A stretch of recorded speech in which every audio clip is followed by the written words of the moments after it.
فاسألوا اہل الذکر ان کنتم لا تعلمون، تم اہل علم سے پوچھو اگر تم نہ جانتے ہو، اگر نہ جانتے ہو تو اہل علم سے پوچھنے کے لیے کہا گیا ہے۔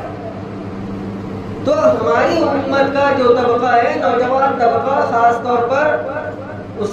سے غلطی یہ ہو رہی ہے کہ دینی باتوں کو یا تو وہ سیکھ نہیں رہا ہے، اور یا تو سیکھ رہا ہے تو اس کا سیکھنے کا جو طریقہ کار ہے وہ غلط ہے،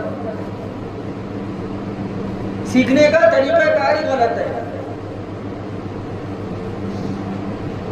کوئی گوگل میں سرچ کر کے سیکھ لے رہا ہے، سیکھنے کی کوشش کر رہا ہے، ظاہر سی بات ہے گوگل میں جب آپ لوگ واقف ہوں گے، جو حضرات موبائل چلاتے ہیں وہ واقف ہے کہ گوگل میں اگر ہم کوئی لفظ سرچ کرتے ہیں تو گوگل نے جتنے الفاظ جتنی ویب سائٹ کے محفوظ کیے ہیں اور جن جن ویب سائٹ کے اندر ان الفاظوں کا استعمال ہوا ہے وہ ویب سائٹ کھل کر آ جاتی ہے۔ ضروری نہیں ہے کہ آپ نے اگر کوئی لفظ جو ہے سرچ کیا ہے